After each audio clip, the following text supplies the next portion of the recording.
Baik, selamat pagi. Assalamualaikum warahmatullahi wabarakatuh. Salam sejahtera untuk kita semua. Semoga kita selalu diberi kesehatan oleh Tuhan Yang Maha Esa, ya, di tengah kondisi pandemi yang masih terjadi sekarang, dan teman-teman juga harapannya seperti itu. Ya, mudah-mudahan selalu sehat dan keluarga selalu dalam perlindungan oleh Tuhan. Hari ini saya berkesempatan untuk sharing ya dengan teman-teman konsentrasi dari manajemen sumber daya manusia. Ya, tentu ini merupakan program kerja ya dari HMJM ya.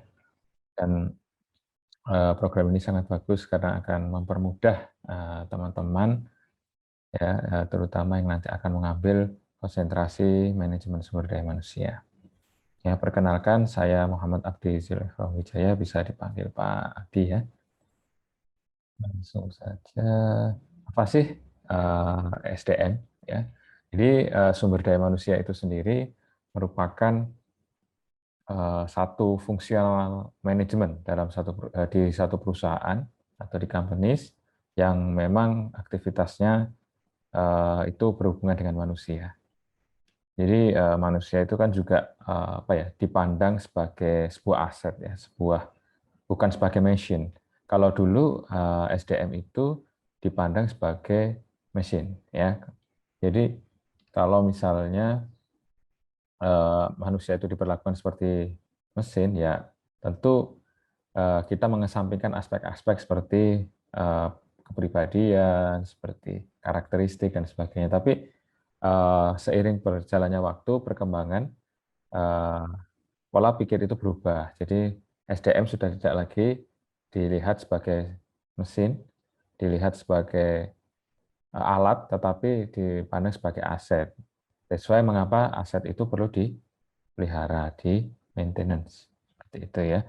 Dan secara definisi, manajemen sumber daya manusia itu sendiri merupakan ini ya, bertanggung jawab menangani seluruh masalah yang berkaitan dengan SDM. Dan keberadaan manajemen sumber daya manusia itu sekarang sangat penting karena SDM merupakan sebuah kunci bagaimana apa namanya, bisa menciptakan lingkungan kerja yang harmonis ya, yang harmonis, yang baik ya, sehingga produktivitas dari kinerja perusahaan meningkat dengan SDM yang berkualitas pula. Ya, tantangan-tantangan dalam manajemen sumber daya manusia saat ini, perusahaan membutuhkan karyawan yang memiliki skill, ya, skill yang sesuai dengan kondisi lingkungan yang sangat-sangat masif perubahannya, dan banyak sekali sekarang pekerjaan-pekerjaan baru, ya, karena perkembangan zaman, perkembangan teknologi menuntut perusahaan harus beradaptasi, ya, baik dari segi ini ya, terutama dalam segi kompetensi. Dan sekarang persaingan mendapatkan SDM juga semakin ketat ya, karena SDM juga terbatas, terutama di kompetensi yang langka. Yang kedua, kondisi pandemi ini menyebabkan ini ya, isu dari SDM, salah satunya K3, itu menjadi sangat concern sekarang, karena perusahaan harus ini ya, memperhatikan, karena juga kalau kita misalnya perusahaan memaksakan untuk bekerja di kantor, itu ini akan merisiko gitu. Jadi ketika terjadi sesuatu, perusahaan juga harus bertanggung jawab. Dan di sini isu-isu yang menarik ya terkait dengan SDM. Selanjutnya, bagaimana seorang HR harus ini ya, mendrive, memotori, menahkodai para karyawannya agar bisa diajak bekerja untuk mencapai visi perusahaan di tengah kondisi uncertainty yang tinggi seperti itu. Nah, kalau tadi saya sudah membahas tentang tantangan dalam SDM, sekarang kita lebih membahas kira-kira di manajemen itu mata kuliah-mata kuliah apa saja sih yang bisa teman-teman ambil. Yang pertama ada kepemimpinan ya, dan perilaku organisasi. Ini mata kuliah yang sangat-sangat relate dengan konsentrasi SDM. Dan teman-teman harus ini ya, kalau mau ambil SDM, dua mata kuliah ini harus oke gitu ya, dan mendapatkan nilai yang bagus. Yang selanjutnya ada organizational development atau perilaku organisasi, ada human resources planning, ada performance appraisal, ada seminar proposal MSDM, ada lab management MSDM. Kalau kita HRP berbicara mengenai perencanaan sumber daya manusia, ya ada tools-nya banyak sekali di situ. Selanjutnya ada performance appraisal, di sini penilaian kinerja. Selanjutnya seminar proposal SDM ini teman-teman nanti belajar mengenai bagaimana mempersiapkan proposal yang nanti bisa dieksekusi di SDM. Selanjutnya ada lab management MSDM, yang ini banyak praktek. Selanjutnya ada hubungan industrial dan hukum perburuan dan training development. Ya, tadi kita sudah membahas mengenai mata kuliah apa saja yang ditawarkan pada konsentrasi sumber daya manusia ya. Selanjutnya saya berbicara mengenai prospek kerja. Prospek kerja sendiri 41% perusahaan Indonesia ingin meningkatkan jumlah karyawannya pada tahun 2021. Ini menandakan bahwa bidang SDM masih sangat dibutuhkan lulusan-lulusan di bidang ini, sehingga menurut saya ke depan jangan khawatir, lowongan pekerjaan di bidang SDM masih akan sangat banyak. Sebenarnya gaji dari HR sendiri untuk fresh graduate kisaran 4 sampai 6 juta ini dengan asumsi nol pengalaman ya, teman-teman belum punya pengalaman di profesional.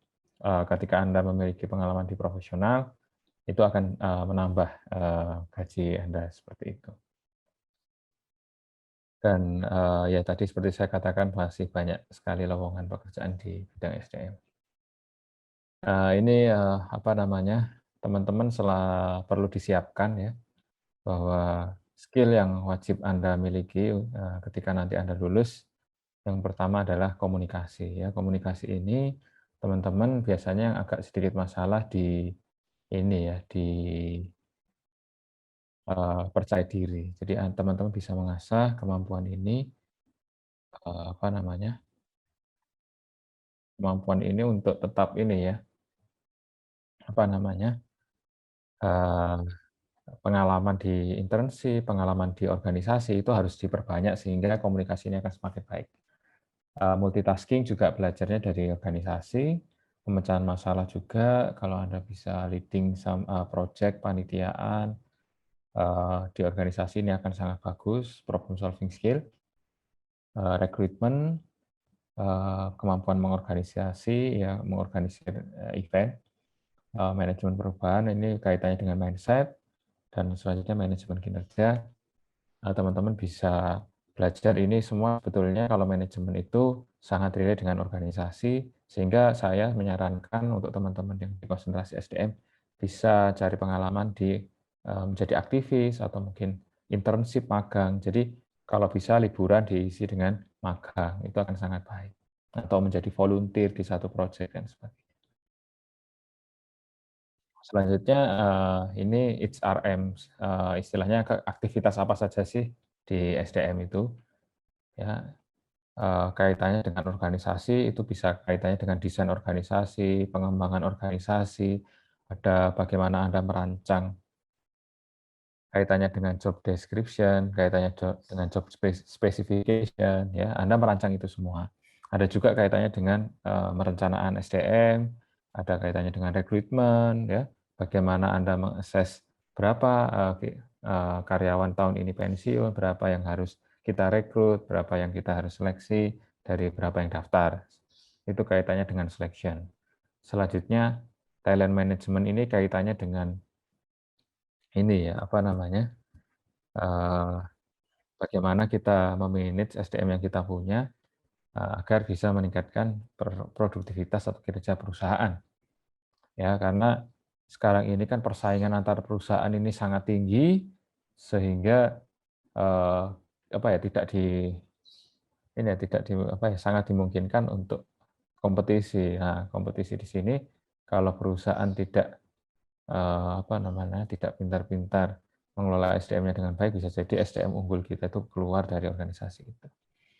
Ada juga terkait dengan learning and development, kalau kita bilang ada training ya, training-training, pelatihan-pelatihan, workshop, itu kita yang juga arrange gitu kalau di perusahaan ya.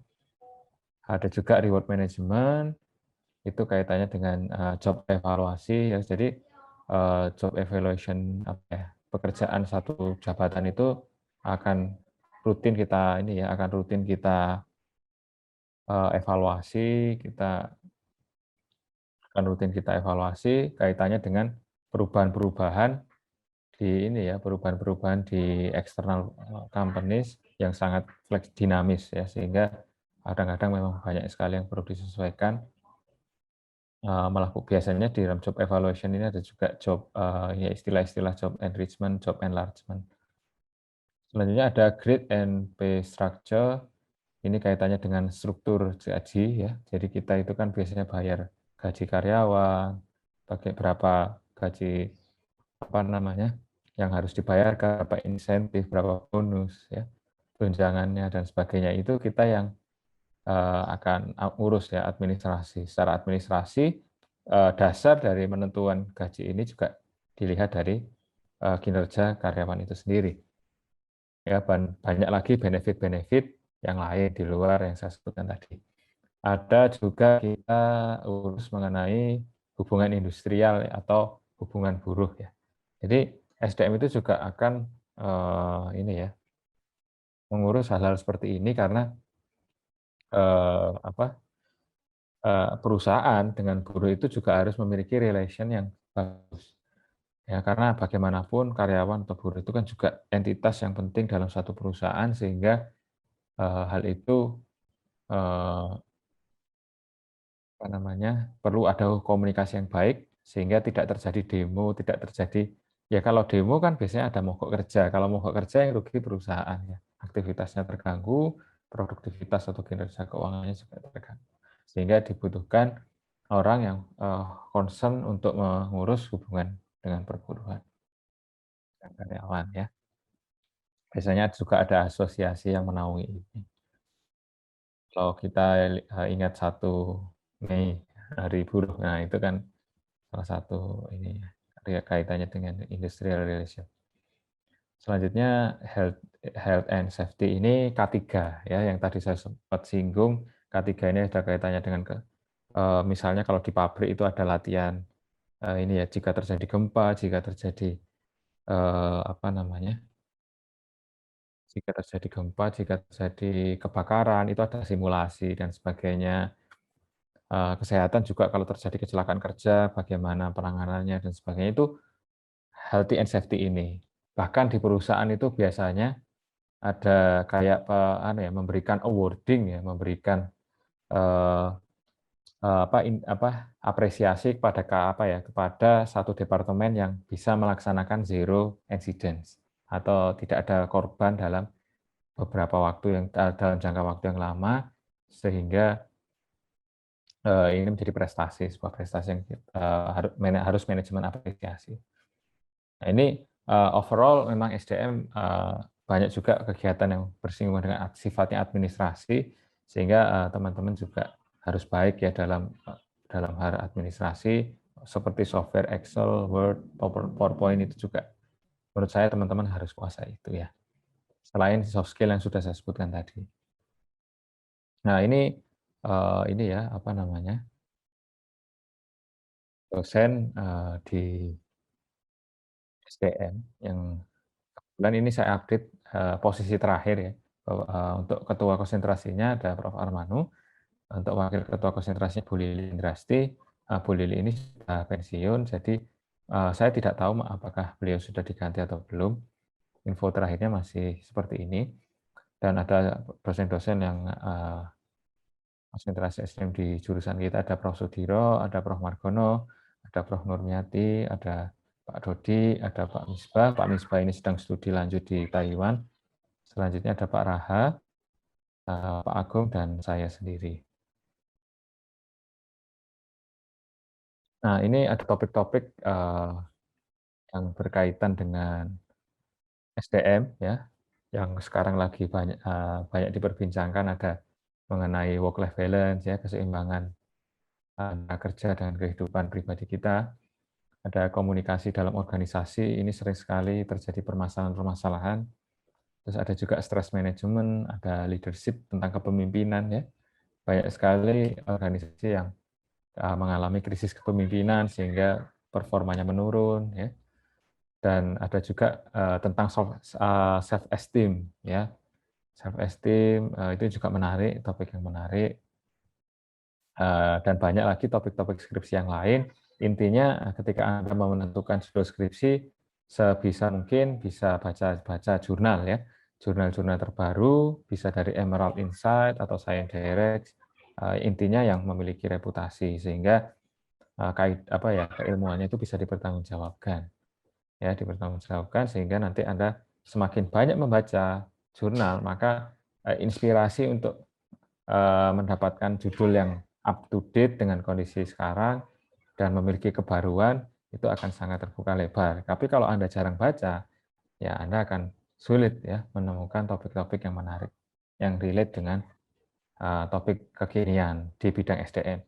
Ya, biasanya kalau teman-teman nggak sering baca, topiknya itu aja ya, kayak yang dibahas motivasi, kompensasi, kinerja karyawan. Jadi topik-topik yang menurut saya sudah sangat jenuh dibahas. Istilahnya sudah banyak sekali dibahas di skripsi.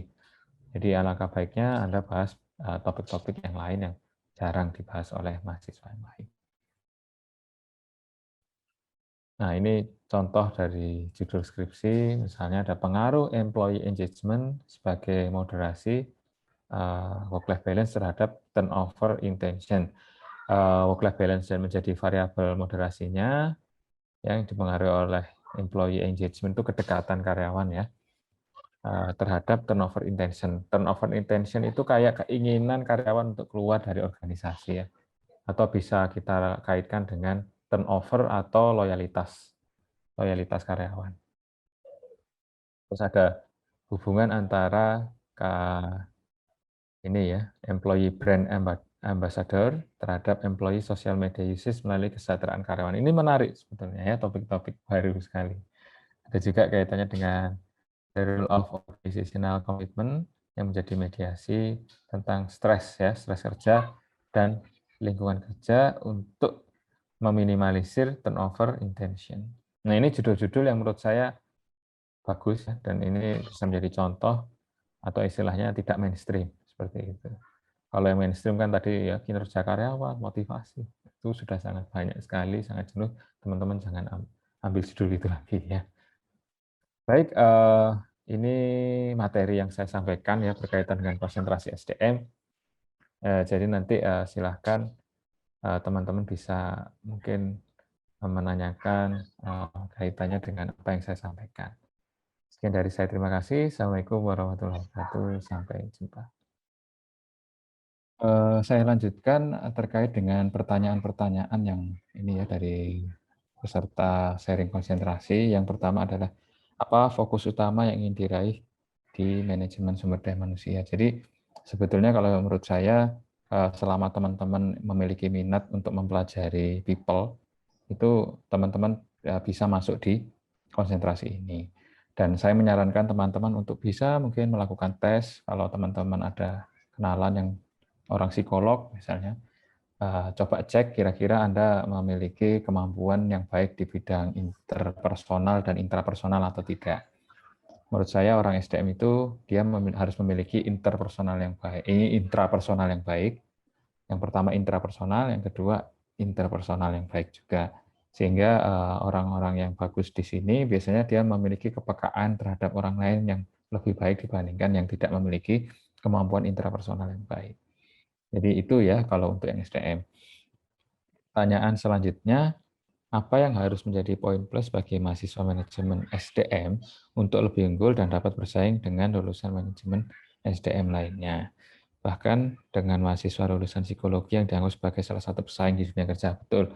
Jadi menurut saya Anda harus kembangkan soft skill yang berfokus pada manajerial ya, managerial skill seperti problem solving yang tadi saya sebutkan, kemampuan berkomunikasi, kepemimpinan ya. Anda mampu memimpin banyak orang ya, dan ini ya soft skill terkait dengan time management, skala prioritas ya, intrapersonal skill, linguistik, itu hal-hal yang bisa Anda cari untuk melengkapi kemampuan SDM yang Anda miliki sehingga Anda nanti bisa bersaing ya, atau memiliki value added dibandingkan lulusan-lulusan SDM yang lain, khususnya kalau dibandingkan dengan psikolog yang lebih banyak mempelajari ilmu-ilmu teknisnya ya. Kalau kita lebih harusnya penguatannya di manajerial, di skill kepemimpinannya. Yang ketiga, apa saja nilai mata kuliah yang paling dilihat untuk masuk ke ini ya, ke SDM. Jadi menurut saya kalau masalah nilai teman-teman harus baik di semua mata kuliah yang di SDM tadi. Organization development, HR planning, compensation. Itu kalau bisa nilainya dapat bagus sehingga nanti ketika Anda nilai itu di cross check oleh interviewer itu benar gitu ya, baik. Selanjutnya, apa kelebihan bagaimana sistem magang dalam SDM? Ya, kalau internship biasanya Anda bisa cari lowongan-lowongan yang secara spesifik membuka lowongan tentang HR. Bisa di jobstreet.com, banyak situs-situs lain. Anda bisa cari di Google ya. Dan menurut saya banyak sekali lembaga-lembaga yang seperti Jobstreet itu. Kalau saya boleh bercerita, magang itu biasanya ada kaitannya dengan ini ya, nanti kalau yang bagus itu dia programnya jelas, rekrutmennya memang tersendiri, dia biasanya ngasih salary juga ya. Seperti kapan itu dulu waktu kalau saya jadi mahasiswa ada magangnya Chevron, itu bagus. Jadi kita dibiayai transportasinya dari Malang ke Jakarta, dapat salary tiap bulannya, plus dapat pengalaman ya. Tapi magangnya cukup lama, minimal 6 bulan. Gitu. Apa kelebihan dan kekurangan konsentrasi SDM dibandingkan dengan konsentrasi lainnya? Mungkin kalau SDM itu lebih banyak ke administrasi dan pekerjaan-pekerjaan yang sifatnya rutin ya. Jadi teman-teman kalau misalnya nggak suka dengan pekerjaan yang rutin ya, yang memiliki fleksibilitas tinggi, mungkin SDM bukan pilihan yang tepat. Tapi kalau teman-teman ingin sekali memang suka berinteraksi, bersosialisasi dengan people, juga sebetulnya SDM ini banyak sekali irisannya dengan itu. Sehingga silahkan Anda timbang sendiri, reverse ke diri Anda masing-masing, kira-kira saya lebih cocok di mana. Gitu ya. Jangan ikut-ikutan teman. Selanjutnya, berapa rata-rata mahasiswa dengan konsentrasi SDM, ekonomi dan bisnis ya, UB, setiap tahunnya? Kalau menurut saya, pengamatan saya itu, yang ngambil SDM itu tidak lebih banyak dibandingkan yang ngambil konsentrasi pemasaran dan keuangan, kalau di zaman saya. Tapi kurang tahu untuk saat ini, minat SDM saya rasa juga semakin banyak dibandingkan tahun-tahun sebelumnya.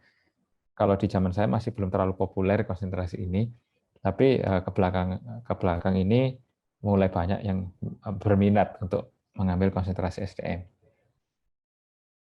Bagaimana sistem belajar yang akan diterapkan manajemen di SDM? Kalau di SDM, saya sendiri biasanya kalau ngajar memang lebih banyak membahas case, kasus-kasus di perusahaan, terutama khususnya kalau di lab itu pasti kita ada project, misalnya kita membuat satu simulasi penilaian kerja, kita pakai rubrik dan sebagainya. Kalau yang dikompensasi, kita belajar bagaimana menentukan gaji karyawan. Jadi langsung praktek kalau di lab management. Tapi kalau untuk mata kuliah yang lain, seperti biasa, case study, tapi sebagian besar juga banyak konsep kita belajar konsep-konsep dari teori di SDM itu sendiri ya. Prakteknya di lab MSDM. Apakah akan ada praktek yang dilakukan untuk setiap teori yang diajarkan? Kalau saya biasanya akan selipkan, walaupun mungkin mata kuliah yang banyak teori ya, tapi saya tetap upayakan untuk menyisipkan praktek-praktek di lapangannya seperti apa, dan bahkan kalau di kelas saya juga ini ya, sesekali saya undang kuliah praktisi dari profesional di bidang misalnya rekrutmen, di bidang HR planning, untuk langsung memberikan insight kepada teman-teman mahasiswa. Selanjutnya, topik seperti apa yang bisa diajukan untuk sidang skripsi pada saat ini? Tadi sudah saya sampaikan ya di materi saya. Teman-teman bisa reverse nanti di menit berapa nanti Anda bisa cari. Saya sudah menjelaskan topik-topik yang menarik di bidang SDM ya. Apakah ujian sertifikasi yang berkaitan dengan SDM penting? Saya jawab penting sekali. syukur-syukur. Tapi memang biaya investasinya tidak murah. Ya, setahu saya kalau yang dosen itu ada CPHR, itu sekali ikut pelatihannya bisa sekitar 15 juta. Tapi itu akan sangat dipertimbangkan dan membuktikan bahwa kita profesional di bidang SDM. Jadi kalau teman-teman ada kelebihan rezeki, ambil tes itu. Ya, itu akan sangat bagus. Dan saya rasa banyak tes-tes sertifikasi yang lain yang lebih terjangkau, Anda bisa ambil. Ya, karena itu akan memperkaya portofolio Anda, memperbanyak kurikulum vitae yang relate dengan bidang SDM. Itu akan sangat bagus. Selanjutnya yang terakhir, mata kuliah minor apa yang cocok diambil untuk dapat menunjang materi MSDM terkait dengan prospek dunia kerja saat ini. Mata kuliah minor kalau itu kaitannya dengan marketing, kaitannya dengan keuangan, kaitannya dengan operation dan strategi, menurut saya Anda bisa ambil mungkin strategi atau ngambil di minor lain yang menurut Anda suka lah intinya. Jadi menurut saya semua functional management ada hubungannya dengan SDM, ya kan? Karena yang menentukan SDM-nya departemen itu kan kita, yang bayar gajinya karyawan di departemen yang lain kan juga kita. Jadi semua ada singgungannya dengan SDM. Hanya saja pertanyaannya, mana yang Anda senangi selain SDM? Misalnya kalau saya dulu, waktu kuliah saya majornya SDM, minor saya keuangan dan marketing. Nah, itu karena keuangan saya relatif bisa, pemasaran pun juga, walaupun saya kalau boleh pilih yang paling senang SDM. Tapi intinya semua bidang-bidang, semua konsentrasi yang lain, konsentrasi selain SDM itu sangat bersinggungan, sangat berhubungan dengan bidang SDM itu sendiri. Hanya saja tinggal kembali ke Anda masing-masing, Anda suka mata minor yang mana gitu. Kalau suka keuangan atau sama pemasaran seperti saya, ya ambil saja itu. Atau mungkin yang strategi juga bisa, atau yang operation kalau memang Anda suka operation, suka di lapangan dan sebagainya. Jadi ambillah yang Anda bisa dan Anda suka. Gitu. Mungkin itu ya jawaban dari saya. Pesan saya yang terakhir sebelum saya mengakhiri sharing konsentrasi ini, pilihlah konsentrasi yang Anda suka. Dan jangan sampai Anda menyesal karena bisa jadi ketika Anda mengambil konsentrasi ini menentukan karir Anda nanti setelah Anda lulus dari jurusan manajemen Fakultas Ekonomi dan Bisnis Universitas Brawijaya. Jadi menurut saya juga perbanyak selain Anda kuliah, Anda juga harus otodidak ya. Anda harus belajar sendiri, memperkaya wawasan, ilmu tentang mungkin ada workshop, ada pelatihan, itu kaitannya dengan SDM, ikut.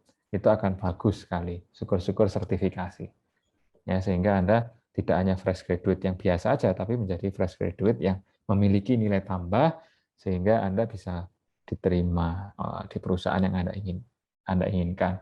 Atau bahkan bukan Anda yang cari perusahaannya, tapi perusahaan yang butuh Anda tidak usah cari pekerjaan. Nah, ini kan prestasi. Baik, itu saja dari saya. Terima kasih, sukses selalu. Assalamualaikum warahmatullahi wabarakatuh. Sampai jumpa.